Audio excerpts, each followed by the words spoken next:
Today, we're going to go on a quest. Not for treasure or some lost city, but for something way more valuable, wisdom. And our guides for this journey? A whole collection of these incredible, timeless African proverbs that have been passed down for generations. Each one is like a little key to a deeper understanding of the world. So, let's get started. So let's start with the big one, right? What does it actually mean to be wise? It's a question that people have been thinking about forever. And it's not just about being smart or knowing a lot of facts, right? It feels like something deeper. So what is it? Let's see what these proverbs have to tell us. And bam, right out of the gate, we get this powerful idea from a Swahili proverb. This tells us why the quest is even worth it in the first place. Wisdom isn't just some fuzzy, abstract concept, it's a kind of wealth. It's this deep internal richness that helps you navigate everything life throws at you. You could say it's the ultimate currency. Okay, so the first challenge on our quest is a really crucial one. We have to understand that wisdom and knowledge, they are not the same thing. In our world today, we get them mixed up all the time, but these ancient teachings draw a very clear and powerful line in the sand. And this breaks that difference down perfectly. See, on the left, you've got knowledge. That's the what. It's all about collecting facts, gathering data, and a lot of the time it wants to speak, to show off what it knows. But wisdom is different. It's the how and the why.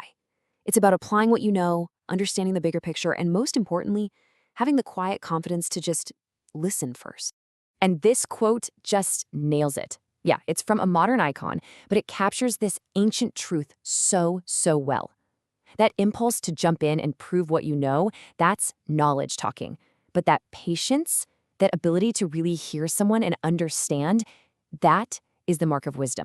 And look, here's that exact same idea, this time from an Ethiopian proverb. The contrast here is even sharper. It's not just knowledge versus wisdom anymore, it's foolishness versus wisdom. It's basically saying that if you have this constant need to talk, to just fill the air without actually understanding anything first, you're walking away from real insight. So let's build on that. If wisdom is about listening and understanding, what does that actually look like in practice? What does a wise person do? Well, our next proverb gives us this fantastic, super practical example. Ah, I love this one. It's so vivid, you can just picture it, right? And it's not about being negative, it's about having a process. A wise person doesn't get ahead of themselves.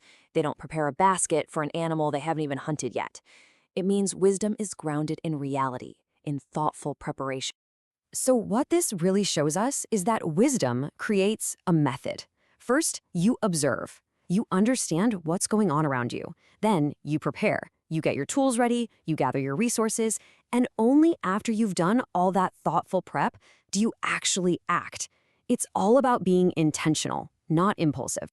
One of the best ways to really get what wisdom is to look at what it isn't. So these proverbs, they don't just celebrate the wise, they also give us these cautionary tales about the fool. And this isn't about pointing fingers at other people, it's about recognizing a mindset in ourselves that we need to watch out for. Man, this is such a powerful metaphor. Just imagine it. Someone is standing in the middle of a river, surrounded by all the fresh water they could ever want, but they're dying of thirst. The fool has access to everything they need, resources, opportunities, information, but they just don't have the wisdom to see it, or appreciate it, or know how to use it. And wow, does that hit home today or what? We are literally drowning in information, articles, videos, opinions. We are surrounded by more water than any other generation in history. So this proverb makes you stop and ask, with all this stuff at our fingertips, what's the crucial understanding, the real wisdom that we're completely failing to notice? And that brings us to what I think is the real climax of our quest, this huge, humbling realization about what wisdom really is. Turns out, it's not something you can just conquer and put in your pocket. It's so much bigger than that. And this next proverb illustrates it with this magnificent symbol from the African landscape. So, if you've never seen a baobab tree, they are just massive. They're ancient, their trunks are so wide that it's literally impossible for one person to wrap their arms all the way around it. And this incredible proverb from Ghana says, yeah, that's what wisdom is like. It's not something you achieve all by yourself. It's too vast, too deep for any single person to just claim it as their own. So let's unpack this amazing metaphor. The deep roots? Well, that's all the timeless, ancient truths that wisdom is grounded in. The wide branches? That's how it reaches out and touches and supports an entire community. And the huge trunk? That tells us that to even begin to understand it, we need each other. We have to link hands, share our different perspectives, and try to embrace it together. And that really gets to the heart of it, doesn't it? Wisdom isn't a possession. You can't own it. It's more like a collective inheritance. It lives in the stories our grandparents tell us, in the conversations we have with our friends, and in the questions our kids ask. It's something we all get to participate in, not something we own. And this brings our whole quest full circle, in a way. Because maybe the biggest secret of all is that wisdom isn't some final destination you arrive at. It's not something you find after a long, hard search. It's what happens when you stop looking so hard and you just start living.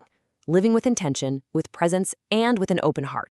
So I'll just leave you with this final thought. We've talked about all these big ideas, about listening more than speaking, preparing before acting, and seeing wisdom as something we all share. The quest doesn't end here. This is where it begins. So the question is, what's one piece of wisdom you're going to take with you and start living today?